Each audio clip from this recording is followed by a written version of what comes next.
Good morning all students. मैं संजय गजराज रौनक public उच्च माध्यमिक विद्यालय बैराथल कला एवं से आपके सामने उपस्थित हूँ। इस विद्यालय परिवार के YouTube channel learn with Raunak group पर। इस YouTube चैनल पर आप हमारे साथ जुड़कर राजस्थान माध्यमिक शिक्षा बोर्ड अजमेर की कक्षा 12 की फिजिक्स का अध्ययन कर रहे हैं, जो कि इस वर्तमान परिस्थिति में अध्ययन करने का एकमात्र सही तरीका यही है कि घर बैठे ऑनलाइन स्टडी आप हमारे साथ जुड़ करके करें। ये इस YouTube चैनल पर मैं आपको कक्षा 12 की फिजिक्स पढ़ा रहा हूँ। यदि बाकी सब्जेक्ट आपको पढ़ने हैं, छठी से लेकर के 12वीं तक इंग्लिश मीडियम, हिंदी मीडियम, कोई भी सब्जेक्ट आपको पढ़ना है तो आप हमारे विद्यालय में विद्यालय के ऐप एजुड्रीम से जुड़ कर हमसे इस उस और बाकी सब्जेक्ट का अध्ययन कर सकते हैं। उसके लिए आपको विद्यालय परिवार से विद्यालय में संपर्क करना होगा और उसके लिए हेल्पलाइन नंबर है 9828468686। इन नंबरों पर कॉल कीजिएगा, आपको पूरा प्रोसेस अच्छे से बताया जाएगा। तो चलिए एक सब्जेक्ट हम पढ़ लेते हैं, बाकी आपको एजुड्रीम ऐप पर पढ़िए ताकि आप पढ़ाई में किसी भी प्रकार का कोई लॉस ना हो। उसमें आपको physics, chemistry, math, bio, Hindi, English सभी क्लासों की पहले से लेकर के 12 तक सभी क्लासों की आपको ऑनलाइन स्टडी करवाई जा रही है। तो हमसे जुड़ने के लिए हमसे जरूर संपर्क करें हमारे विद्यालय के हेल्पलाइन नंबर पर। एक बार फिर रिपीट कर देता हूं 9828468686। तो देखिए हम पढ़ रहे हैं कक्षा 12 के फिजिक्स का पाठ नंबर 6, जिसका नाम है विद्युत परिपथ, इलेक्ट्रिक सर्किट। इसमें हमने विभव मापी के अनुप्रयोग पढ़ना स्टार्ट कर दिया था लास्ट भाग में कि विभव मापी के अनुप्रयोग विभव में काम में किस किया जाता है। एक पहला अनुप्रयोग हमने पढ़ा था आंतरिक प्रतिरोध का मान ज्ञात करना, किसी भी सेल के आंतरिक प्रतिरोध का मान ज्ञात करना। दूसरा हमने पढ़ा था दो शेलों के विद्युत वाहक बलों की तुलना करना। आज अनुप्रयोग नंबर 3 पढ़ते हैं हम, अल्प प्रतिरोध का मान ज्ञात करना। विभव मापी के अनुप्रयोग पढ़ रहे हैं। तीसरा नंबर है अल्प प्रतिरोध ज्ञात करना। अल्प प्रतिरोध ज्ञात करना, ये है हमारा अल्प प्रतिरोध ज्ञात करना। ये परिपथ में कोई एक छोटा सा प्रतिरोध जुड़ा हुआ है और उसका मान हमें ज्ञात करना है। आपको ये कल का वीडियो आपने ढंग से देखा होगा, तो हमने कहा था अनुप्रयोग में हमें 3 काम करने होते हैं। नंबर 1 परिपथ चित्र, नंबर 2 परिपथ का संयोजन और तीसरा क्रिया विधि। तो सबसे पहले इसका परिपथ चित्र हम बनाते हैं और बहुत ही आसानी से हम इसको याद कर सकते हैं कि इसका परिपथ जो चित्र है वो किस प्रकार बनेगा। देखिएगा परिपथ चित्र में विभव मापी के प्राथमिक परिपथ में कभी कोई चेंज नहीं होता है। प्राथमिक परिपथ में कभी कोई चेंज नहीं होता है। तो ये हमारी बैटरी PP, ये कुंजी के धारा नियंत्रक RH। द्वितीयक परिपथ में देखिए यहाँ पर एक हम ज्ञात प्रतिरोध कैपिटल R जोड़ देते हैं। यहाँ पर हम अज्ञात प्रतिरोध जिसका मान हमें ज्ञात करना है स्मॉल r जोड़ देते हैं। यहाँ पर एक बैटरी, कुंजी और धारा नियंत्रक जोड़ देते हैं।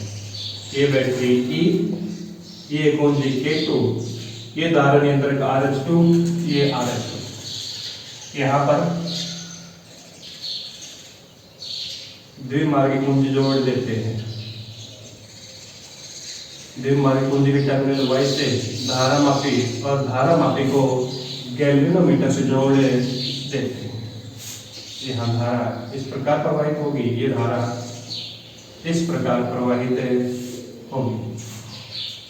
तो यह है इसका परिपथ चित्र। प्राथमिक परिपथ में कोई चेंज नहीं, प्राथमिक बैटरी, कुंजी और धारा नियंत्रक विभव मापी के तार AC के सिरों पर जोड़कर प्राथमिक परिपथ पूर्ण कर लेते हैं। द्वितीयक परिपथ में क्या करते हैं, एक बैटरी, कुंजी, धारा नियंत्रक के साथ में एक ज्ञात प्रतिरोध कैपिटल R और एक अज्ञात प्रतिरोध स्मॉल r हमें जोड़ देते हैं और इसको विभव मापी के तार के सिरे A से जोड़ देते हैं और यहाँ पर X और Z इस पर द्विमार्गी कुंजी XY Z जोड़ देते हैं। तो लिखिएगा इसमें किस प्रकार हम इसको करते हैं। लिखिएगा, एक प्राथमिक बैटरी ईपी, एक प्राथमिक बैटरी ईपी कुंजी K1 तथा धारा नियंत्रक RH1 तथा धारा नियंत्रक RH1 को विभव मापी के तार को विभव मापी के तार AC के सिरों पर जोड़कर, AC के सिरों पर जोड़कर, AC के सिरों पर जोड़कर विभव मापी का प्राथमिक परिपथ पूर्ण करते हैं, विभव मापी का प्राथमिक परिपथ पूर्ण करते हैं। द्वितीयक परिपथ के लिए, द्वितीयक परिपथ के लिए एक बैटरी E कुंजी K2 एवं धारा नियंत्रक RH2 के, धारा नियंत्रक RH2 के श्रेणी क्रम में एक ज्ञात प्रतिरोध कैपिटल R, एक ज्ञात प्रतिरोध कैपिटल R एवं अल्प प्रतिरोध स्मॉल r जोड़ दिया जाता है। ज्ञात प्रतिरोध कैपिटल R एवं अल्प प्रतिरोध स्मॉल r जोड़ दिया जाता है। बैटरी ए का धनात्मक सिरा, बैटरी ए का धनात्मक टर्मिनल विभव मापी के सिरे ए से जोड़ दिया जाता है, विभव मापी के सिरे ए से जोड़ दिया जाता है, विभव मापी के सिरे ए से जोड़ दिया जाता है।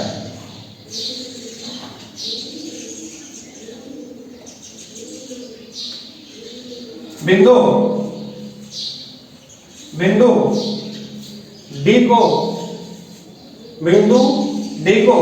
द्विमार्गी कुंजी के टर्मिनल X, बिंदु डी को द्विमार्गी कुंजी के टर्मिनल X तथा P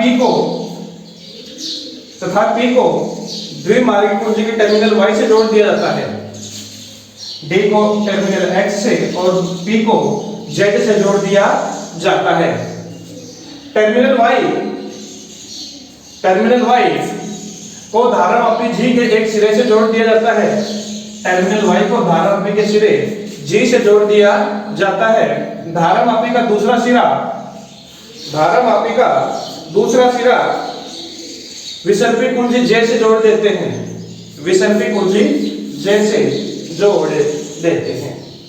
ये हो गया परिपथ का संयोजन। ये तो हमारा परिपथ चित्र था, हमने साथ साथ में लिख लिया परिपथ का संयोजन। संयोजन का मतलब परिपथ को जोड़ा किस प्रकार से है, जिस प्रकार से हमने चित्र में देखा वैसा वैसा हमने बोल दिया। एक बार फिर रिपीट कर देता हूं मैं आसान भाषा में। प्राथमिक परिपथ पूर्ण करने के लिए विभव मापी के तार A और C के सिरों के मध्य बैटरी EP कुंजी K1 और धारा नियंत्रक RH1 जोड़ देते हैं। द्वितीयक परिपथ पूर्ण करने के लिए बैटरी E कुंजी K2 और धारा नियंत्रक RH2 के श्रेणी क्रम में एक ज्ञात प्रतिरोध कैपिटल R और एक अल्प प्रतिरोध स्मॉल r जोड़ दिया जाता है। बैटरी E का धनात्मक सिरा पॉजिटिव टर्मिनल विभव मापी के सिरे A से जोड़ दिया जाता है। द्वितीय परिपथ के बिंदु D को द्विमार्गी कुंजी के टर्मिनल X से और P को Z से जोड़ दिया जाता है। Y को धारा मापी से और धारा मापी का दूसरा सिरा विसर्पी कुंजी जो कि J से जोड़ दिया जाता है। तो यह है इस प्रकार से हमारा अल्प प्रतिरोध ज्ञात करने का परिपथ चित्र और परिपथ का संयोजन।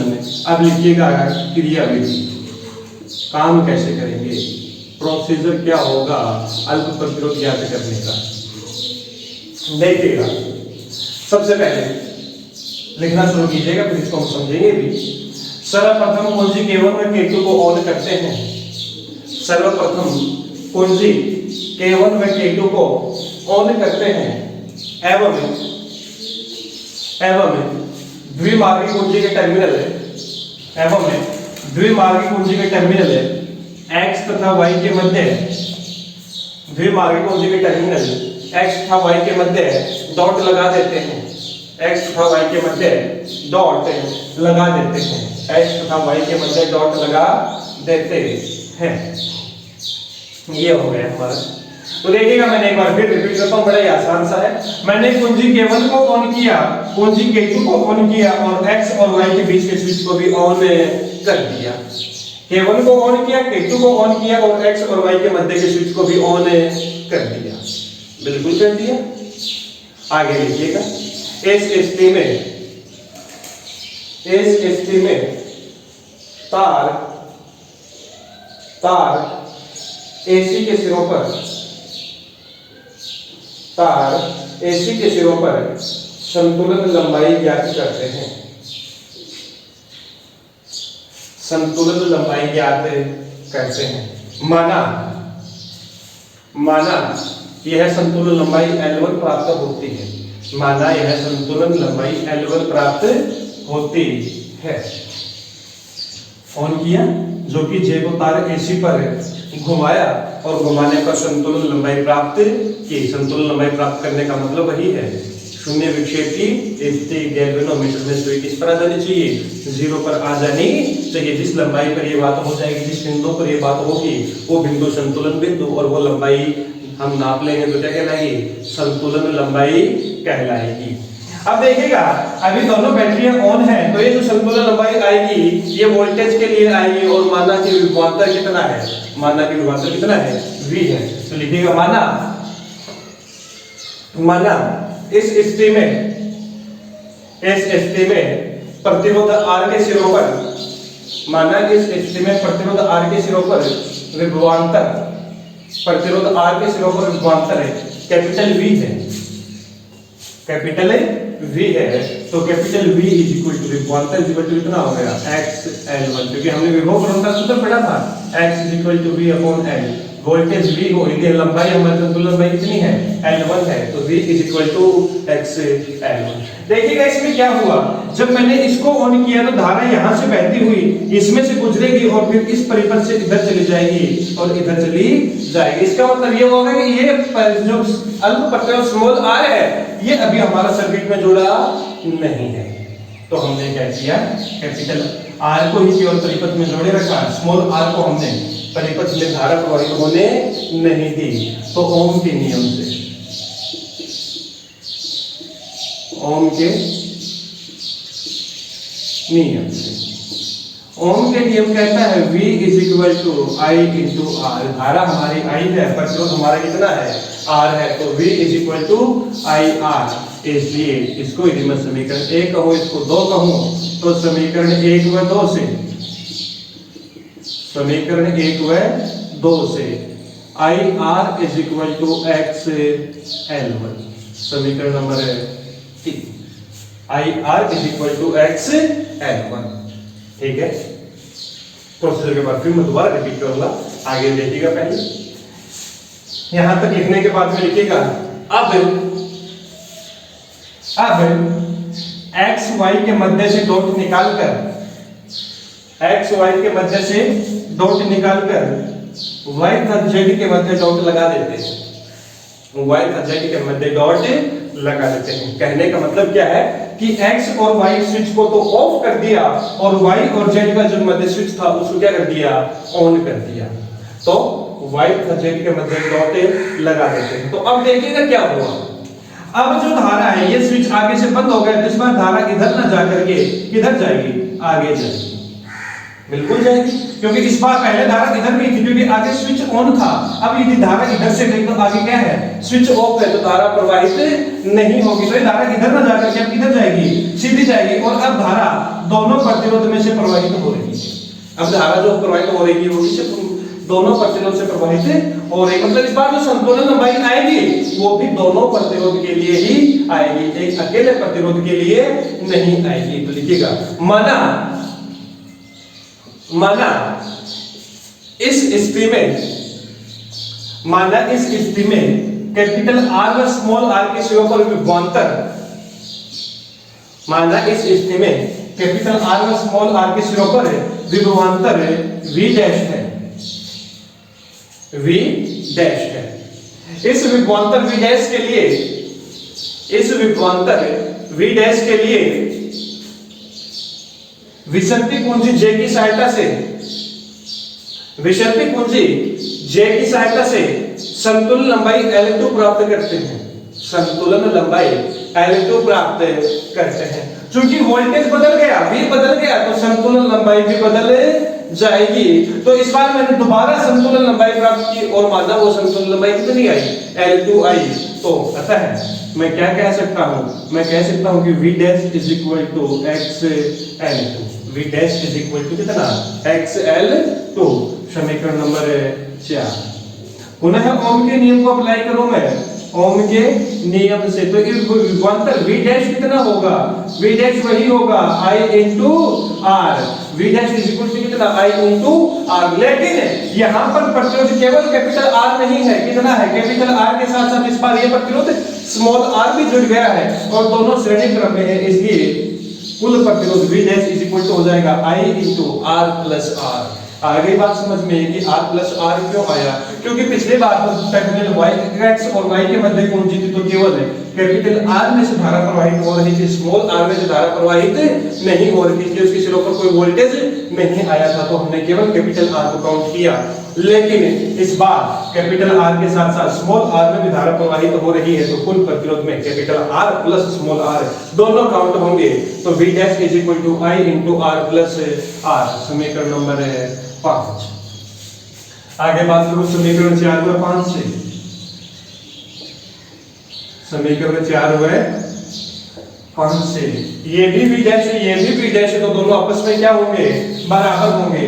तो ये हो जाएगा I into R plus small r is equal to XL2, समीकरण नंबर 6, समीकरण नंबर 6, समीकरण 3 आ गया, समीकरण 6 आ गया। अब मैं करता हूं समीकरण 6 में, समीकरण 6 में 3 का भाग देने पर, समीकरण 6 में समीकरण 3 का भाग देने पर 6, ये जो है समीकरण नंबर 6, इसमें मैंने समीकरण नंबर 3 का भाग लिया, तो क्या मिलेगा, I capital R plus small r is equal to XL2, इसके अंदर भाग दूंगा I capital R upon XL। Right hand side के अंदर राइट हैंड साइड का भाग दिया, लेफ्ट हैंड साइड के अंदर लेफ्ट हैंड साइड का भाग दिया, x से x कैंसिल होगा, I से I कैंसिल होगा, तो ये आ गया मेरे पास capital R plus small r upon capital R is equal to L2 upon L1, L2 upon L1। मैं यहाँ इसको थोड़ा सा एक ही बोर्ड पर लिखने की कोशिश करता हूँ, ताकि जब रिपीट करूंगा तब हमें समझने में ज्यादा दिक्कत नहीं आएगी, इसलिए जगह को थोड़ा सा एडजस्ट कर रहे हैं। अब मैंने इसके कैपिटल R का भाग अंश की दोनों संख्याओं के अंदर दूंगा, तो ये आएगा R plus R, R upon R plus small r upon capital R। इसका मतलब दोनों के अंदर भाग दिया हुआ है, दोनों के अंदर अलग अलग भाग दे दिया, इज इक्वल टू आ गया L2 upon L1। Capital R से कैपिटल R कैंसिल होगा, तो ये बनेगा 1 plus small r upon capital R is equal to L2 upon L1। यहाँ से small r upon capital R का मान आ गया L2 अपॉन L1 माइनस का 1, एक का पक्षांतर कर दिया, प्लस की संख्या इधर जाएगी, तो ये बन जाएगी माइनस की। यहाँ से इसका एलसीएम लेकर मैं सरल करूंगा, तो ये आएगा small r upon capital R is equal to L2 minus L1 upon L1, और यहाँ से स्मॉल r का मान आ जाएगा L2 minus L1 upon L1 into capital R। अल्प प्रतिरोध स्मॉल r का मान इस सूत्र से मैं ज्ञात कर सकता हूँ, L2 minus L1 upon L1 into capital R, जहां पर L1 और L2 संतुलन लंबाई है और कैपिटल R जो ज्ञात प्रतिरोध हमने द्वितीयक परिपथ में जोड़ा है उसका मान है। तो इस प्रकार से मैं इस अल्प प्रतिरोध स्मॉल r का मान ज्ञात कर सकता हूं। यह है हमारा अल्प प्रतिरोध का मान विभव मापी की सहायता से ज्ञात करने की क्रिया विधि। एक बार नोट कीजिएगा और एक बार फिर से मैं इसको आपके लिए रिपीट करूंगा, एक बार फिर ध्यान से सुनिएगा। जितने बार इस क्रिया विधि को आप याद करोगे उतना ही आपको अच्छे से समझ में आता जाएगा। तो देखिएगा, सबसे पहले परिपथ चित्र। परिपथ चित्र के लिए हमें याद है विभव मापी में दो परिपथ होते हैं, एक होता है प्राथमिक परिपथ और एक होता है द्वितीयक परिपथ। और प्राथमिक परिपथ में एक बैटरी, कुंजी और धारा नियंत्रक विभव मापी के तार एसी के सिरों पर जोड़ देते हैं, तो वो हर बार क्या बन जाता है, प्राथमिक परिपथ बन जाता है। द्वितीयक परिपथ हर बार चेंज होता है। दो संलग्न विद्युत आगमनों की तुलना की तब द्वितीयक परिपथ कुछ और था, आंतरिक प्रतिरोध का मान ज्ञात किया तब द्वितीयक परिपथ कुछ और था। अब अंत प्रतिरोध का मान ज्ञात करना सीखा तो उसमें भी द्वितीयक परिपथ कुछ और है। तो हमें विभवापी के परिपथ चित्र में केवल द्वितीयक परिपथ को याद करना है, प्राथमिक परिपथ तो बार बार वही रिपीट होता है। तो द्वितीयक परिपथ में इसमें बैटरी कुंजी धारा नियंत्रक के साथ में दो प्रतिरोध, एक ज्ञात प्रतिरोध कैपिटल आर और एक अल्प प्रतिरोध स्मॉल आर जोड़ दिया जाता है और इनको द्विमार्गी कुंजी से इस प्रकार जोड़ जाता है, एक बार कैपिटल आर और स्मॉल आर के बीच में और एक बार कैपिटल आर के निम्न विभव वाला सिरा नेगेटिव टर्मिनल जो होता है उसको जेड से जोड़ देते हैं और मध्य टर्मिनल जो वाई है वो धारा मापी से और धारा मापी की कुंजी से जुड़ी हुई होती है। तो काम करने का क्रिया विधि सुनिएगा। सबसे पहले प्राथमिक परिपथ का स्विच K1 है और द्वितीयक परिपथ का स्विच K2 ऑन करते हैं। K1 को भी ऑन करते हैं और K2 को भी ऑन करते हैं और उसके बाद में द्विमार्गी कुंजी के टर्मिनल X और Y के मध्य डॉट लगा देते हैं, मतलब X और Y के स्विच को ऑन कर देते हैं। X और Y के मध्य धारा प्रवाहित होना शुरू हो जाती है। तो इस स्थिति में यदि मैं संतुलन लंबाई ज्ञात करूंगा तो वो किसके लिए आएगी, वो जो विभवांतर कैपिटल R पर आएगा क्योंकि धारा यहां से सीधे D से होते हुए टर्मिनल X पर चली जाएगी क्योंकि आगे तो स्विच कैसा है, ऑफ है। आगे तो स्विच कैसा रहेगा, ऑफ रहेगा। तो इस स्थिति में धारा केवल कैपिटल R से प्रवाहित होती है और यदि उसके लिए विभवांतर V और संतुलन लंबाई L1 हो तो V x L1 जहां x क्या है, विभव प्रवणता। एकांक लंबाई पर विभव पतन के मान को क्या कहते हैं, विभव प्रवणता कहते हैं। तो V x L1 ओम के नियम से जानता हूं कि विभवांतर का मान धारा इंटू प्रतिरोध होता है। धारा विधि में I मानो और इस बार जब x और y के मध्य स्विच ऑन है तो प्रतिरोध केवल कैपिटल R में से धारा प्रवाहित हो रही है। तो V I into capital R।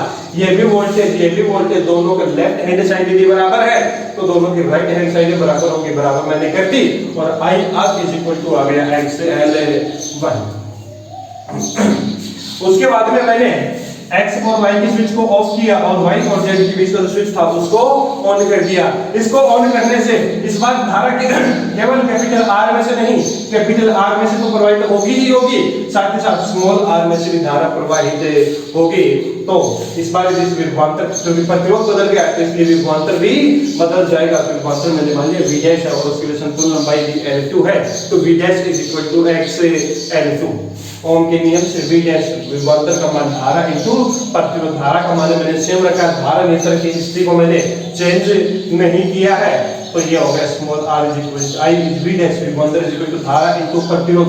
तो इस बार धारा कैपिटल R और स्मॉल r दोनों में से प्रवाहित हो रही है तो V' I capital R plus small r।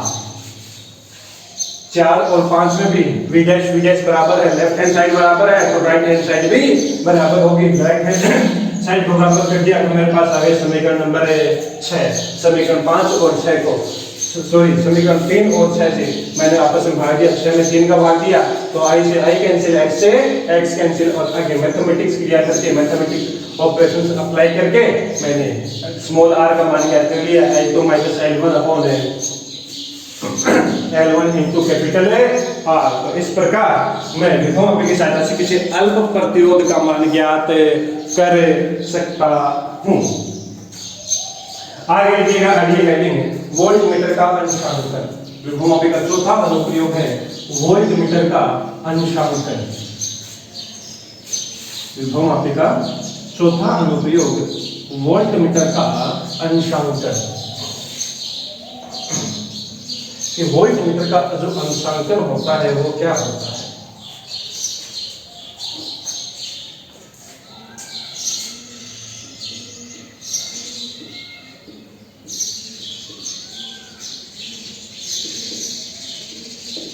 अंशोधन भी कहते हैं या अंशांकन भी कहते हैं। अंशोधन या अंशांकन। देखिएगा पहले तो ये होता क्या है अंशोधन। हमने जब विभव पढ़ना शुरू किया था तो हमने पढ़ा था कि विभव मापने का, विभवांतर मापने का, वोल्टेज मापने का एक आदर्श उपकरण है।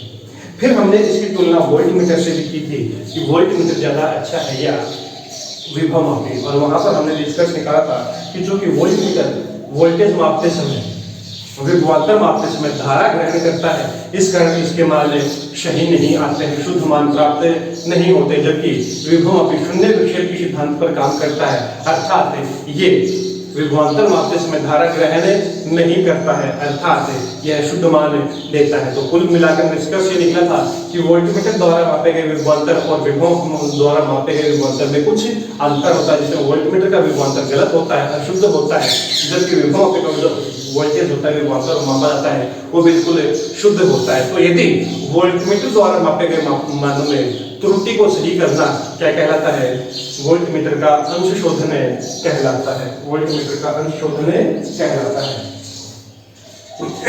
तो लिखिएगा पहले इसकी परिभाषा। वोल्टमीटर द्वारा प्राप्त त्रुटिपूर्ण प्रेक्षणों की जांच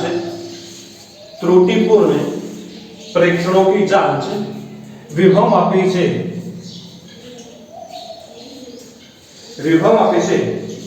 प्राप्त सही प्रेक्षणों से करना वोल्टमीटर का अंशशोधन कहलाता है, वोल्टमीटर का अंशशोधन कहलाता है। मतलब वोल्टमीटर द्वारा जो हमें त्रुटि गलत मान प्राप्त हुए हैं, उनको विभवमापी द्वारा प्राप्त सही मानों से चेक करना, उनको वेरीफाई करना, ये जो प्रक्रिया है ये क्या कहलाती है? वोल्टमीटर का अंशशोधन कहलाती है। ये प्रक्रिया क्या कहलाती है? वोल्टमीटर का अंशशोधन कहलाती है। तो इसके भी वही तीन काम है, परिपथ, ये अनुप्रयोग नंबर 4 है विभवमापी का, परिपथ चित्र, परिपथ का संयोजन और कार्यविधि, परिपथ चित्र, परिपथ का संयोजन और कार्यविधि। तो देखिएगा सबसे पहले परिपथ चित्र, सबसे पहले देखिएगा परिपथ चित्र। परिपथ चित्र है तो प्राथमिक परिपथ में कोई चेंज नहीं होगा। विभवमापी का सीधी बात करेंगे तो प्राथमिक परिपथ में कभी कोई चेंज नहीं होगा। ये विभवमापी का प्राथमिक परिपथ हमेशा से ऐसा ही बना रहा है। ये प्राइमरी बैटरी EP, ये कुंजी K1 और ये धारा नियंत्रक RH1।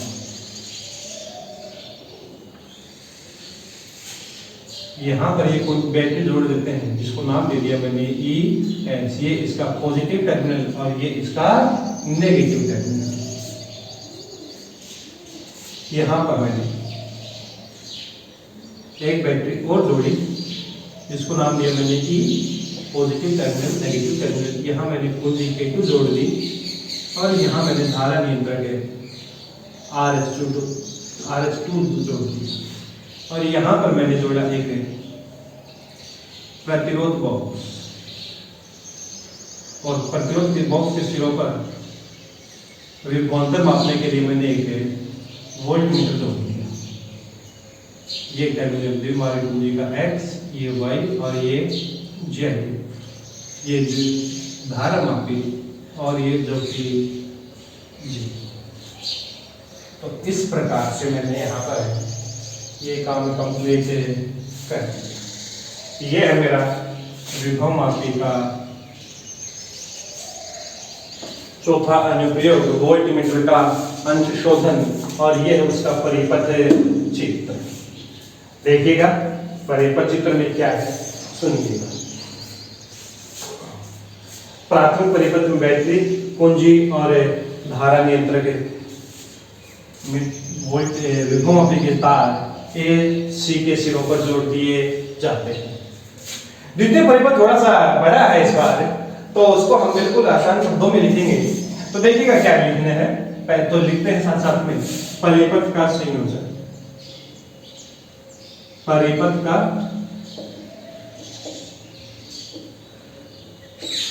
संयोजन, परिपथ का संयोजन। देखिएगा ये क्या कहता है परिपथ का संयोजन। परिपथ का संयोजन ये कहता है कि प्राथमिक परिपथ विभवमापी के प्राथमिक परिपथ को पूर्ण करने के लिए, विभवमापी के प्राथमिक परिपथ को पूर्ण करने के लिए तार AC के सिरों पर, तार AC के सिरों पर प्राथमिक बैटरी EP, कुंजी K1 और धारा नियंत्रक RH1 श्रेणी क्रम में जोड़ दिए जाते हैं। धारा नियंत्रक RH1 श्रेणी क्रम में जोड़ दिए जाते हैं। सिरे A पर एक अन्य बैटरी, सिरे A पर एक अन्य बैटरी ES का पॉजिटिव टर्मिनल, धनात्मक टर्मिनल जोड़ दिया जाता है। बिल्कुल जैसा दिख रहा है, बिल्कुल कोई टेक्निकल लैंग्वेज ज्यादा जरूरी, जैसा अपने को डायग्राम में दिख रहा है सेम टू सेम वैसा लिखना है अपने को।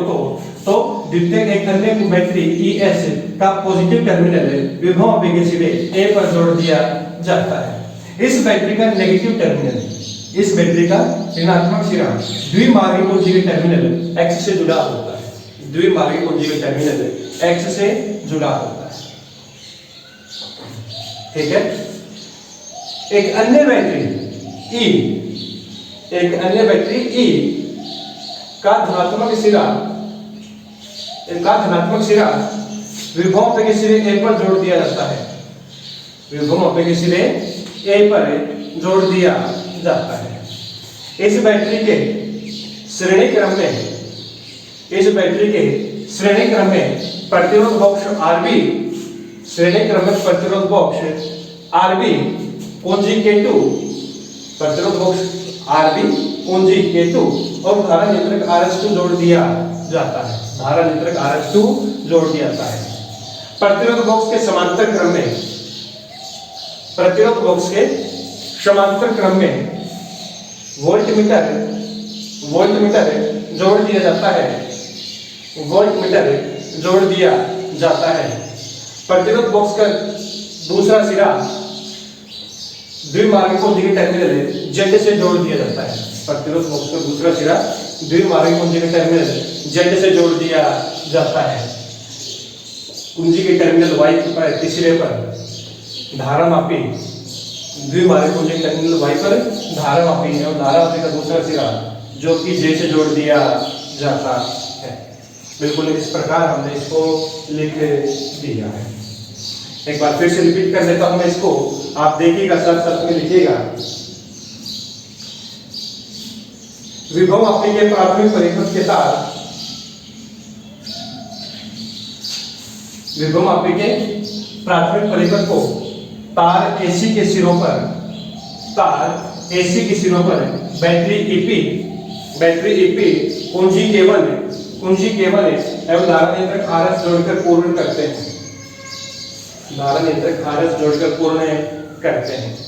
द्वितीयक परिपथ को पूर्ण करने के लिए, द्वितीयक परिपथ को पूर्ण करने के लिए बैटरी ES का धनात्मक टर्मिनल, बैटरी ES का धनात्मक टर्मिनल सिरे A पर जोड़ दिया जाता है, सिरे A पर जोड़ दिया जाता है और इसका ऋणात्मक टर्मिनल सिरे X पर जोड़ दिया जाता है, सिरे X पर जोड़ दिया जाता है। एक अन्य बैटरी कैपिटल E विभव मापी के सिरे A पर जुड़ी होती है, जिसके साथ कुंजी K2, धारा नियंत्रक RH2, प्रतिरोध बॉक्स RB जुड़ा होता है। प्रतिरोध बॉक्स के सिरों पर विभवांतर का मापन करने के लिए वोल्टमीटर जोड़ दिया जाता है।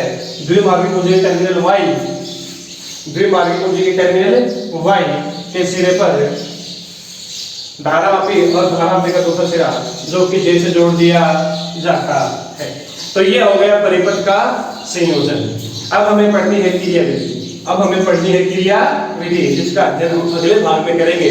तो अगले भाग का अध्ययन करने के लिए वोल्टमीटर टर्न शोधन हम क्रियाविधि पढ़ेंगे, उसके लिए अपने को परिपथ चित्र याद होना चाहिए। तो जब हम अगले वीडियो मिलेंगे तब आप हम बिल्कुल अच्छे से याद करके रखिएगा, ताकि हम सीधा क्रियाविधि शुरू करेंगे, ताकि फिर हमें बार बार इसको समझने की जरूरत है ना पड़े। अभी समझ लीजिएगा, जब कल हम अगले वीडियो में बनाएंगे तो बिल्कुल एकदम से हमें भी याद रहेगा कि हाँ ये ऐसा कल हमने पढ़ा था। तो हमारे चैनल से इस वीडियो को लाइक करें, शेयर करें, सब्सक्राइब करें और बेल आइकन दबाना ना भूलें। धन्यवाद।